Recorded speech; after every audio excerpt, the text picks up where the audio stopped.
কোরআনের মতো দামি কিতাব দুনিয়াতে নাই। গত বছরের আগের বছর 3 বছর আগে গোপালগঞ্জ এক এলাকায় বয়ানে গেলাম। এলাকার ইমাম সাহেব বলে, ভাই কত কবর না জিয়ারত করেছেন, এক মহিলার কবরটা একটু জিয়ারত করবেন নাকি? আমি বললাম, কার কবর? বলে, হুজুর 4 জন কোরআনের হাফেজের মায়ের কবর। এই মহিলাটার পেট থেকে 4টা সন্তান দুনিয়াতে আসছে, 4টা সন্তানই হলো কোরআনের হাফেজ। আমি বললাম, দামি মহিলা, কপালটাও বুঝি দামি কপাল? বলে, হা। দেরি আর করি নাই, তাড়াতাড়ি কবরের কিনারায় দাঁড়াইলাম। মিথ্যা কথা নয়, নেককার কোনো মহিলা অথবা পুরুষের কবরের পাশে যদি কেউ দাঁড়ায়, দেখবেন অশান্ত দিলটাকেও শান্তি বানায় দেয় কে? অশান্ত দিনটাকে আল্লাহ শান্তি বানায় দেয়। দীর্ঘ টাইম কবরের কিনারায় দাঁড়ায় সূরা ইয়াসিন পড়লাম। এরপরে ইমাম সাহেবের রুমে চলে গেলাম। ইমাম সাহেবকে বললাম, এদের ছেলেগুলা কোথায়? বলে, কেউ মেখল, কেউ পটিয়া, কেউ হাটহাজারিতে আছে। আমি বললাম, কবে মারা গেছে রে ভাই? ইমাম সাহেব বলল, আজ থেকে 1 বছর আগে দুনিয়ার থেকে বিদায় হয়ে গেছে। কেমনে মারা গেল? কে কে দুনিয়াতে আছে? বলে, 4টা ছেলে ছাড়া কেউ দুনিয়াতে নাই। এই মহিলাটার অবস্থাটা আমি সচক্ষে নিজের চোখ দিয়া দেখেছি। এই মহিলাটা অল্প বয়সে স্বামী হারাইছে, এরপরে মানুষের বাড়ি কামলা দিয়া দিয়া 4টা ছেলের হাফেজ বানাইছে। শুধু তাই নয়, নিজের হাত দিয়া কলসির ভিতরে পানি ভৈরা ভৈরা ভোর রাইতে মানুষের বাড়ি পৌঁছায়া দিয়েছে। ওই জায়গার থেকে 10 টাকা 5 টাকা মহিলাকে দিত। ওই টাকাগুলা জমা করে রাখতো। ওই জমাকৃত টাকা, ওই টাকাগুলা মাদ্রাসায় পাঠায় দেয়। ওই টাকাগুলা ছেলেগুলা খেয়ে খেয়ে এলমেদিন শিক্ষা অর্জন করে। একদিন বিকাল বেলা ছোট একটা বাচ্চার মাধ্যমে কিছু টাকা প্যাকেট করে লিখে পাঠায় দিয়েছে, ইমাম সাহেব আমি চট্টগ্রাম তো যাইতে পারি না, আমার 4টা সন্তান জনমের এতিম, ওদের আব্বা দুনিয়াতে নাই, কেউ যে মাসে একবার গিয়া খবর নেবে সেই লোকটাও দুনিয়াতে নাই। এই টাকাগুলা দিলাম, টাকাগুলা আমার ছেলে গেলোর জন্য পাঠায় দিবেন। আমি এই টাকা ওই জায়গায় পাঠায় দিতাম। কিছুদিন পর হঠাৎ মহিলা অসুস্থ হয়ে গেছে। অসুস্থ হওয়ার কারণে টেনশন আরো বেড়ে গেল, ওদের টাকা কে ওখানে পৌঁছায় দিবে। এই জমিনে যত আলেম, যত হাফেজ, যত বড় বড় বুজুর্গ দুনিয়ার ভিতরে দেখতে পান, অধিকাংশ সাধারণ ফ্যামিলির ছেলে সন্তান, গরিবের ছেলে, রিকশাওয়ালার ছেলে, ভোর রাত্রে তাহাজ্জুদের মাধ্যমে এদেরকে আল্লাহ সম্মানের চেহারে বসাইছে। 4টা সন্তান হাফেজ, 4টা সন্তান হাফেজ, 4টা সন্তান হাফেজ। এই মহিলা শুইয়াস হাফেজে কোরআনের মা। ইমাম সাহেব বলল, অসুস্থ হওয়ার পর আমি ওই বাচ্চা 4টার খবর দিলাম। 4টা সন্তানই বাড়িতে চলে আসছে। বাড়িতে আসার পর এবার 4টা ছেলে মায়ের চতুর্পাশে বসে আছে, চতুর্দিকে বসে আছে, অস্থির হয়ে গেছে মা। কারণ যখন আজরাইল চলে আসে মানুষের তখন দিলের কোনো অস্তিত্ব থাকে না, টেনশনে পড়ে যায়। জানি না আল্লাহ আমার মৃত্যুটা কোন হালতে কবুল করবে, আমি ঈমান নিয়ে মরব না বেঈমান হয়ে মরব, আল্লাহ সবচেয়ে ভালো জানে। এমনও হতে পারে আমার লাশ নাও পাওয়া যেতে পারে, আগুনে পুড়ে বিদায় করতে পারে।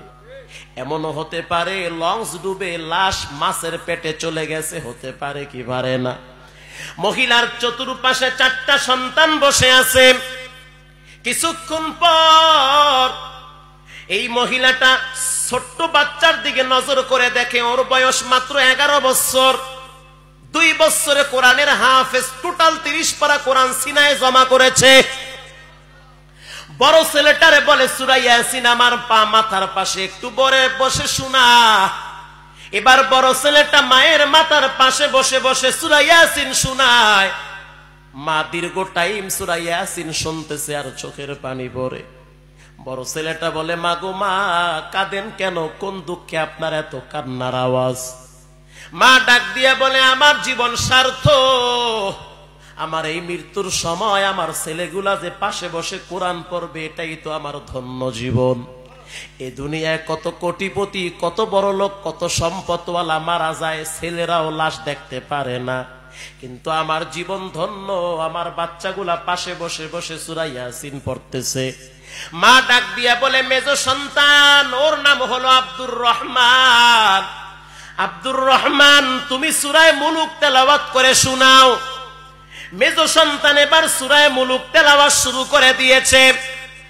সূরা মুলুক যত পড়ে মায়ের চোখ বায়া বায়া পানি পড়ে। এবার বড় সন্তান বলে, মা কেন কাঁদেন? বলে, আমি সারা জীবন মানুষের বাড়ি কলস ভরে ভরে পানি পৌঁছায়া দিছি, হাত আমার ফসকা পড়ে গেছে। বড় ছেলেটা মায়ের হাতের দিকে তাকায় দেখে হাত দুখানা লাল হয়ে গেছে। তার মানে হাত দিয়া যখন কলস ধরেছে, কলসের দাগ হাতের ভিতরে পড়ে গিয়েছে। বড় ছেলেটা মায়ের হাতে চুমা খায়। এগুলা কোনো মিথ্যা নয়, এরকম ঘটনা হাজার হাজার বাংলাদেশে ঘটে।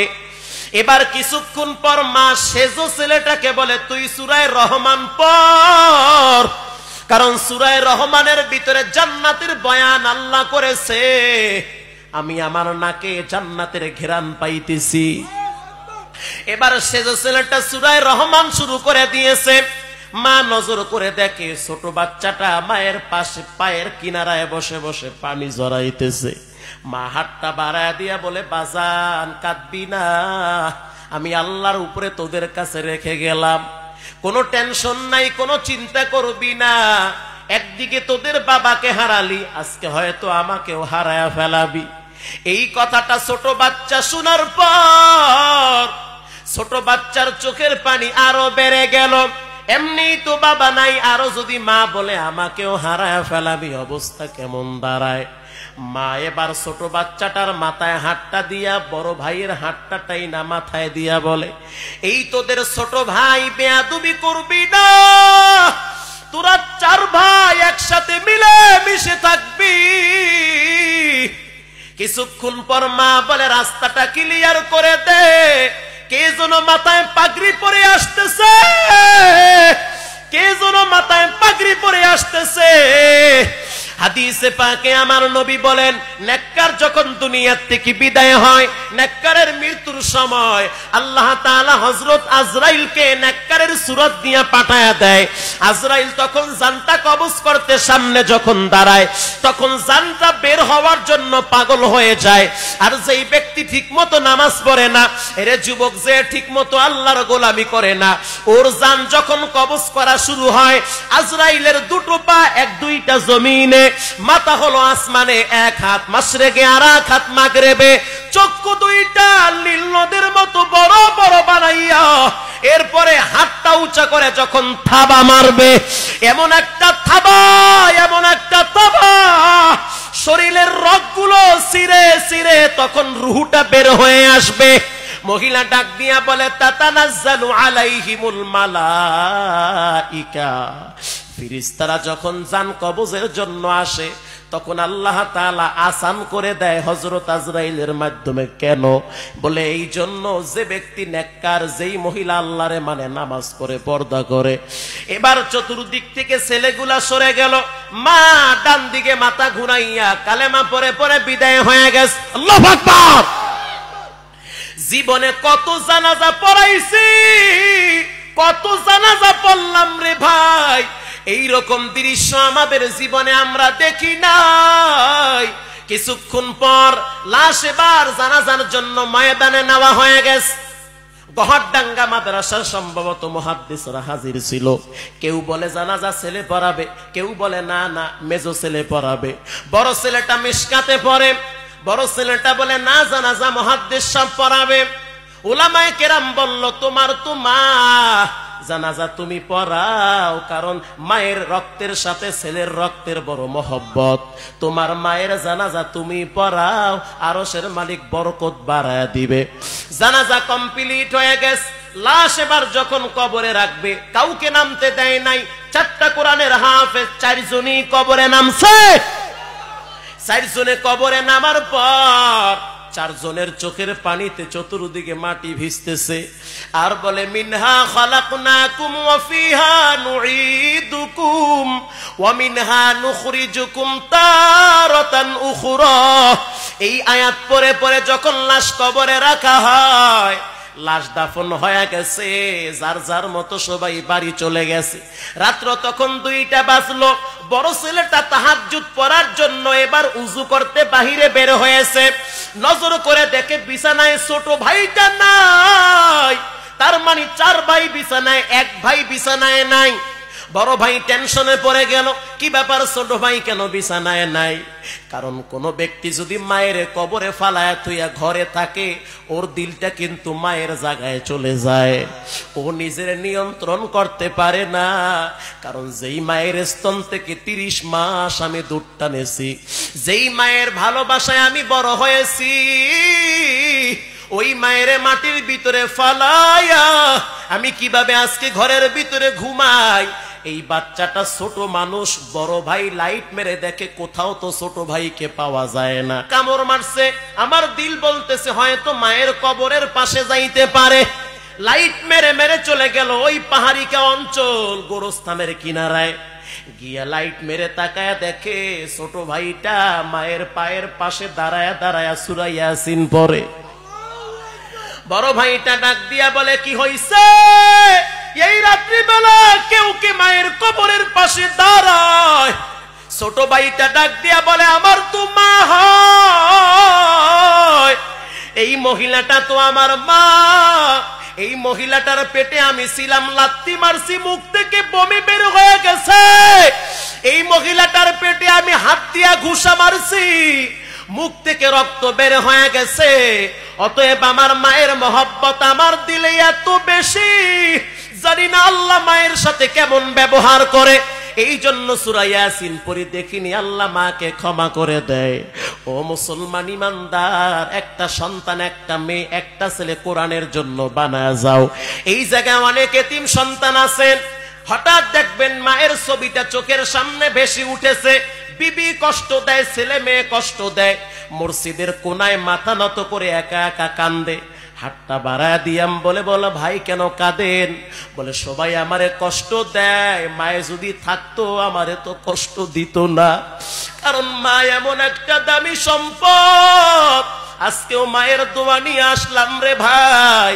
দুনিয়াতে হাজারো টেনশনে থাকি, হাজারো কষ্টে থাকি, মায়ের পাশে যদি 5টা মিনিট বসে থাকি, আল্লাহর কসম এত শান্তি মনে হয় কোথাও পাওয়া যায় না।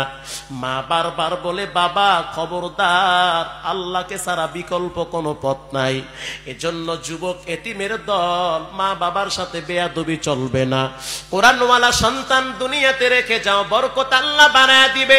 অনেক মানুষ আপনারা বসা আছেন, হুজুর আমার মাও নাই বাবাও নাই, একটু দোয়া করিয়েন। হ্যাঁ দোয়া করব। মা বাবার কবরে ঔষধ পাঠাইতে পারেন না, কবরে একটা ফ্যানের ব্যবস্থাও করতে পারেন নাই, কোনো টেনশন নাই। মা বাবার মহব্বতে যেই ব্যক্তি কিছু টাকা পয়সা দিনের জন্য ব্যয় করে, জবাব দেন মা বাবার কবরটা ঠান্ডা বানায় দেয় কে?